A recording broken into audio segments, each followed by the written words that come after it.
चुना गया था और वो बहुत महत्वपूर्ण विषय है कि प्रतिनिधित्व जो आरक्षण का है, संरक्षण का है, उसमें हम सब का दायित्व क्या है। हम सब से मतलब वी आर इंडियन। और जो आदमी जहाँ बैठा है, चाहे मंच के ऊपर हो चाहे मंच के नीचे हो, उसकी एक भूमिका है नागरिक होने के नाते और कार्यकर्ता होने के नाते। साथ ही साथ आपके जैसे जागरूक, मैं अब किस किस का नाम लूँ, अंबिकापुर का ऐसा कोई कार्यक्रम नहीं है संत रविदास डॉक्टर अंबेडकर जयंती से लेकर जिसमें हम लोगों ने साथ में नहीं मनाया हो। मुसाफिर जी, यहाँ की टीम के लिए एक बार ताली जरूर बजाइए। इतनी जागरूक, सक्रिय और समर्पित टीम है, चाहे गीता रवि हो चाहे मनोज भारती हो, मैं किस किस का नाम लूँ, जिसका भी नाम लूँगा ना, जो स्मार्ट लोग होगा। बात इतनी सी है कि जो अंबेडकर साहब ने कहा, बोला, लिखा, वो भारत के संविधान में हम लोग आरक्षण के नाम पे फायदा ले रहे हैं। फायदा लेने के 74 साल के बाद अब चुनौतियां बढ़ गई हैं। इन चुनौतियों को हमको कैसे निपटना है, आज का विषय ये है। इतिहास बताने से समय ज़्यादा होता है, मैं वक्ता कम हूँ, करता ज़्यादा हूँ। पहला जो विषय है, उस विषय में मैंने एक बात लिखी है कि भारत सब जानते हैं कि विविधताओं से भरा देश है। कई जातियाँ, कई समाज के लोग इसमें रहते हैं, मान्यताएं भी बहुत सारी हैं।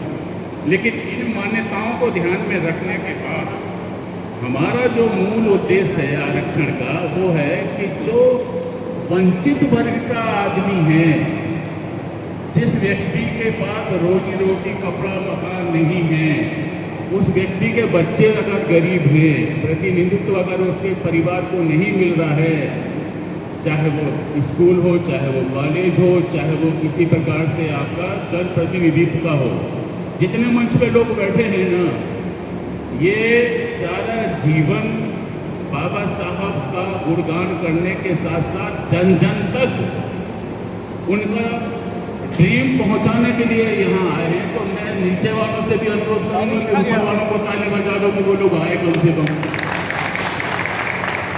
चाहे कभी कभी कुछ लोग सोने लगते हैं, एक तरफा एक रस की एक जैसी बातें जब होती है ना, तो नींद आई जाती है।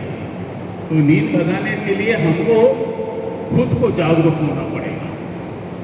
खुद को, मोबाइल को आप लोग चार्ज करते हो कि नहीं करते हो, एक्टिवेशन करते हो कि नहीं करते हो।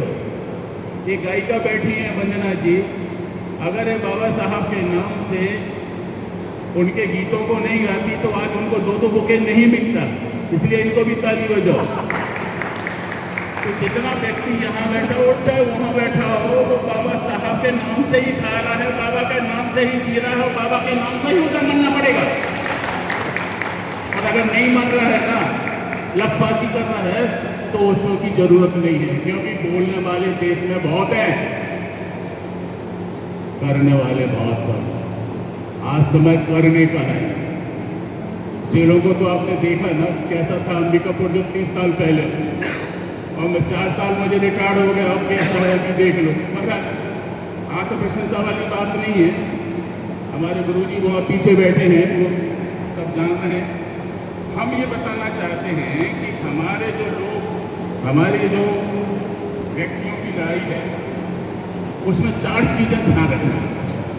पहला चीज ये है कि जिसके पास जो योग्यता है, चाहे शिक्षा की हो, चाहे व्यवसाय की हो, चाहे बोलने की हो, चाहे गाने की हो, और चाहे नेता बनने के जाए तो काला कोट पहनने की हो, या काला कोट यानी वकील, वक्ता, ठीक है।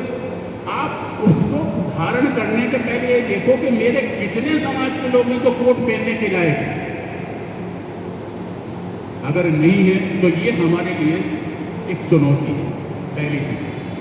अभी मैं आदरणीय मुसाफिर साहब से एक इंटरव्यू कर रहा था, और उन इंटरव्यू में उन्होंने बहुत अच्छी बात बताई बाबा घाटगे की। वो बात मैं रिपीट मंच पे इसलिए करना चाहता हूँ कि वो चुभना चाहिए। बाबा घाटगे ने कहा था इनके शब्दों में कि खा पी तो जानवर लेता है, जीवन तो कोई भी जी लेता है, अगर तुम आदमी हो तो आदमी बन के दिखाओ कि आपने क्या किया है। मेरी एक कविता है कि कोई एहसान नहीं फर्ज का तकाजा है, कोई एहसान नहीं फर्ज का तकाजा है आदमी तो आदमी के काम आएंगे। अभी बच्चे ये राज समझ नहीं पाते हैं, घरों में रेत के क्यों बन के निकल जाते हैं।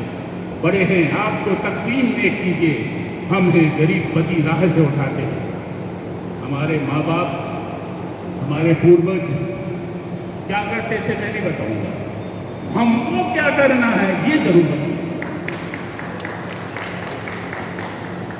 शिक्षित होने के साथ साथ बाबा जी तो वही बात है, सब जानते हैं, शेरनी का दूध पीने के बाद क्या आप शेर जैसा काम कर रहे हो कि लोमड़ी गीदड़ जैसे चल रहे हो। तो जिसके हाथ में कलम है, जिसके हाथ में कोट है, जिसके हाथ में नोट है, व्यवसाय की बात कर रहा हूं, उसको करके दिखाना पड़ेगा कि वो व्यक्ति बाबा साहब का सपना पूरा कर रहा है, तब जाके इन लोगों का आना सार्थक होगा। आप संगठन 1000 में 1 लाख बना लो, 30 लाख संगठन है भारत में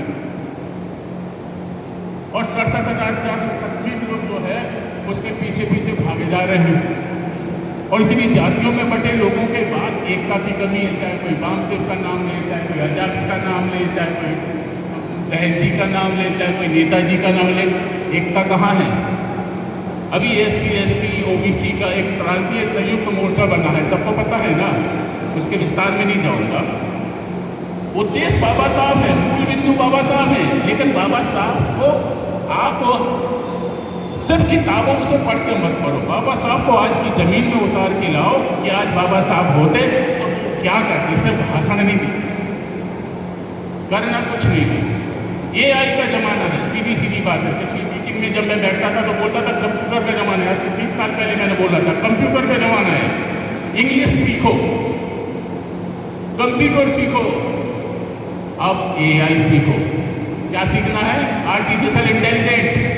अगर जब तक आप वो नहीं सीखोगे तो आपको भरपेट खाना नहीं मिलेगा।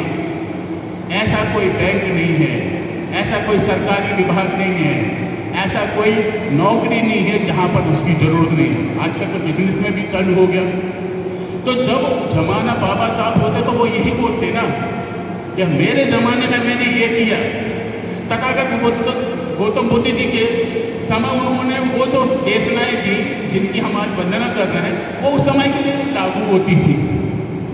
अब साहब आज से 72 साल पहले उस समय आज क्या लागू होता है, आज को सोचने की जरूरत है।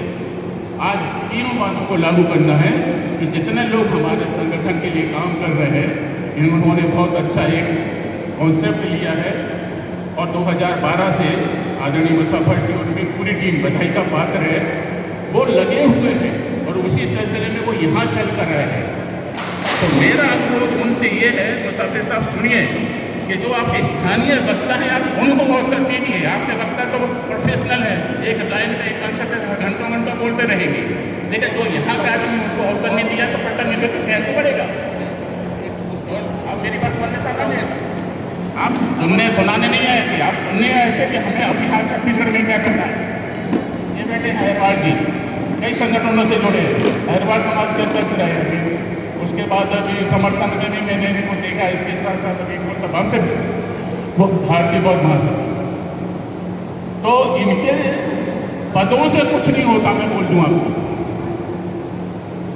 जिन लोग पदों के लिए जीते हैं, पदों के लिए मरते हैं, वो बाबा साहब का सपना पूरा नहीं कर सकते क्योंकि वो पद में ही मर जाते हैं।